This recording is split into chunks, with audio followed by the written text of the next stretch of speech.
The Indiana Fever didn't just lose another game, they lost the illusion, and Sophie Cunningham made sure of it.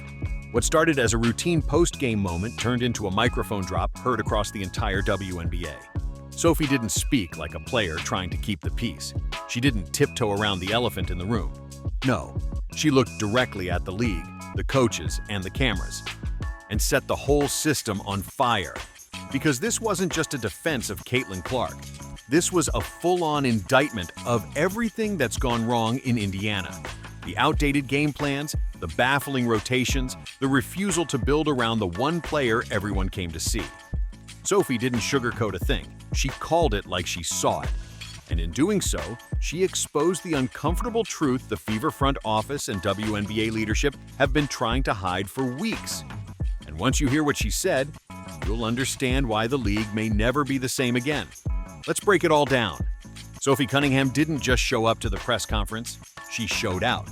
No PR polish, no league-scripted talking points, just raw, unfiltered truth wrapped in sarcasm, frustration, and a whole lot of facts. While most players tiptoe through interviews like they're walking on broken glass, Sophie stomped in like she owned the place. And the first thing she made clear, Caitlin Clark isn't just part of the system. She is the system. Forget all the talk about team basketball and equal touches. Sophie flat out said what fans, analysts, and even opposing coaches already know. If the Fever want to win, they need to stop pretending this is a five-player democracy and start acknowledging reality. Caitlin Clark is the engine, the fuel, and the entire GPS system. The team doesn't just function better with the ball in her hands. It only functions when the ball is in her hands. But somehow, despite the packed arenas and record-breaking viewership, the Fever coaching staff still treats her like a puzzle piece instead of the full picture. And that's what lit the fire in Sophie. Because when everyone else was still trying to play nice, she finally said it out loud. They're wasting her. And she wasn't done yet. The strangest part? Stephanie White actually admitted it on camera. In a moment of rare honesty, the Fever head coach said the team looks its best when Caitlin Clark is running the offense. When the ball is in her hands, the game flows. The team clicks. Everything makes sense. But then, she pulled her, slowed the game down, took the ball out of Caitlin's hands, and watched it all fall apart. Sophie Cunningham didn't just disagree with that decision, she obliterated it. She called it exactly what it was, a coaching disaster disguised as strategy. While White blamed the team's lack of focus, Sophie pointed to the real issue. This wasn't about focus, it was about fear. Fear of letting Caitlin take over. Fear of building around her greatness. Fear of admitting that maybe, just maybe, everything they've been doing up to this point was wrong. Sophie made it painfully clear. There's no five-player configuration that makes this team work unless Caitlin is the centerpiece. And yet Stephanie White continues to treat her like a piece of furniture, occasionally useful but easy to move when the decor changes. In Cunningham's words, this isn't just poor coaching, it's malpractice. And that's when the conversation shifted from mistakes to sabotage. To Sophie Cunningham, the solution isn't complicated. The blueprint is already standing on the court in a Fever jersey, drawing defenders like gravity and filling arenas like a rock star. Caitlin Clark isn't just a talented player. She's a once-in-a-generation force that every single play should orbit around. But that's not how she's being used. Instead of unleashing her creativity, her vision, her ability to bend defenses to her will, Caitlin's being asked to fit into a system built for who exactly? A post-heavy, slow-paced offense with clogged lanes and confused rotations? Watching it is like watching someone try to race a Ferrari through a school zone. You've got all this horsepower, and no one willing to hit the gas. Sophie didn't mince words. She basically said, if Caitlin Clark isn't your system, you don't have a system. She's not a luxury add-on. She's the engine, the framework, the chef, and the kitchen. You don't put her in the corner while someone else botches a post-up and clanks a layup. You hand her the spatula and get out of the way. And yet, the coaching staff keeps trying to reinvent the wheel, a slower, clunkier, outdated wheel. While fans chant Caitlin's name and wear her jersey, the game plan treats her like a footnote. To Sophie, that's not just frustrating, it's unforgivable. And her next move proved she wasn't just venting. She was about to burn the playbook and the whole facade that came with it. Sophie Cunningham isn't here to play politics. She's not trying to keep things positive for the cameras or land a future job at league headquarters. She's here to speak the truth, and she does it with the force of someone who's had enough of the nonsense. In one fiery interview, Sophie became the voice of every frustrated fan, every teammate biting their tongue, and every analyst too scared to call it like it is. She didn't suggest change, she demanded it. And she did it by torching the idea that Caitlin Clark is just another rookie who needs to earn her touches. No, she's the show.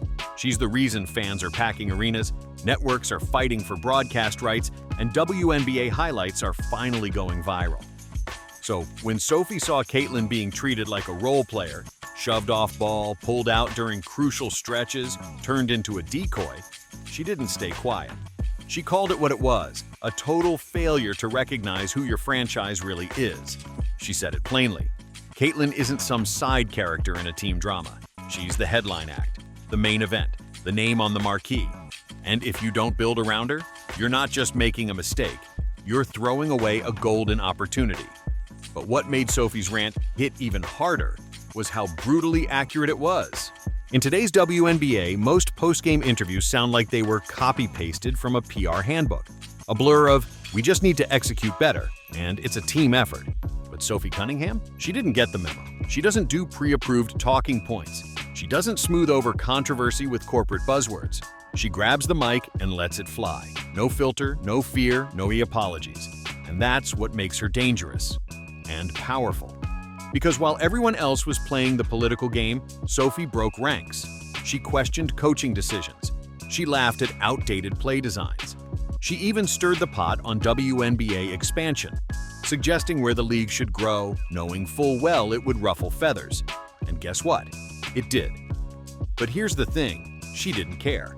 Because in a league obsessed with unity and image, Sophie knows the truth matters more. She didn't come to play nice. She came to say what everyone else was too afraid to admit, that Caitlin Clark is being shackled by a system too scared to let her shine. The WNBA might want safe sound bites, but what they got was a chainsaw cutting through years of fluff and denial. And Sophie wasn't done yet, because the way she described this team, it wasn't just broken, it was sinking. According to Sophie, this isn't a professional basketball team. It's a deserted island. Players aren't collaborating. They're paddling in different directions. Chemistry? Gone. Communication? Missing. Strategy? Looks more like someone scribbled a game plan on a cocktail napkin during turbulence. Sophie painted a picture of chaos, not competition. A roster full of potential being led like it's the early 2000s and no one's updated the manual. She didn't call it growing pains or a rough patch. She called it what it is, dysfunction. A team built around a generational talent, somehow managing to act like they have no idea what to do with her. The image she gave, players on separate islands, isn't just poetic, it's devastating. Because it explains everything. The broken rotations, the lifeless sets, the confusion that seems to spread like fog from the bench to the floor. It's not just bad basketball, it's a shipwreck. And the captain? Still fumbling with the map. Sophie said it plainly. There is no system. There is no plan. Just a whiteboard full of scribbles, a locker room full of polite shrugs, and a coaching staff making mid-game adjustments that look more like last-minute guesses than actual strategy. The Fever didn't just lose games, they lost their identity, and Sophie made sure we all noticed. Sophie Cunningham didn't dance around it. She called for accountability.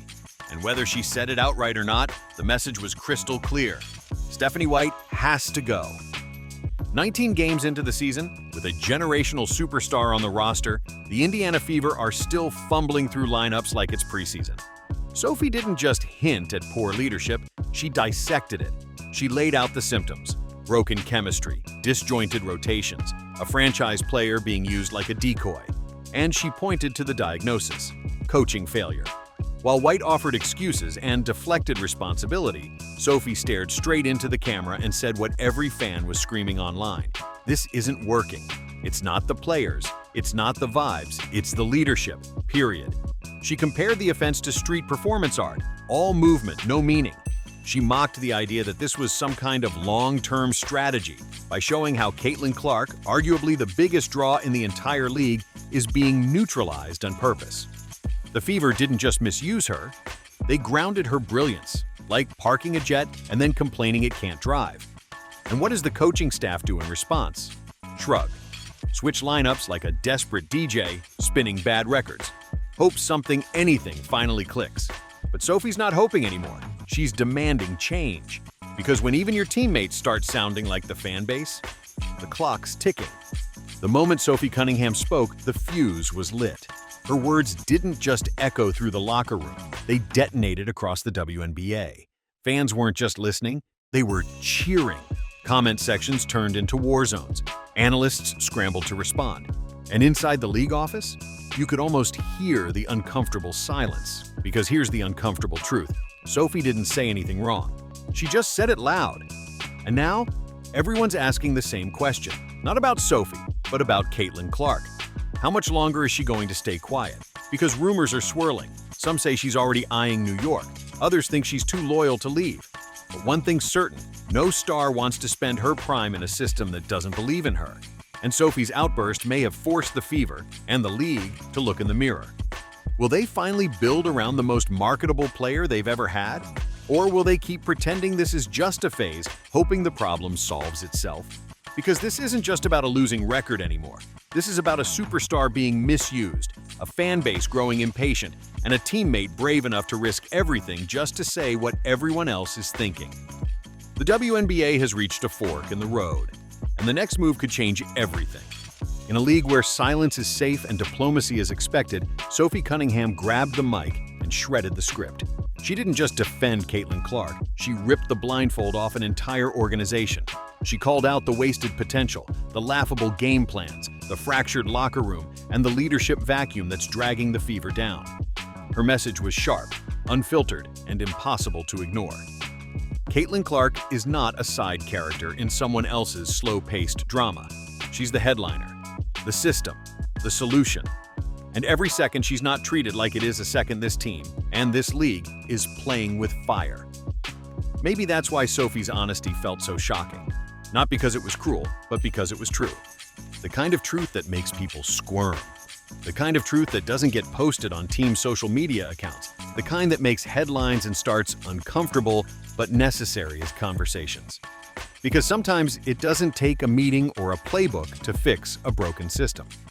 Sometimes it just takes a microphone, a little courage, and one player who refuses to lie.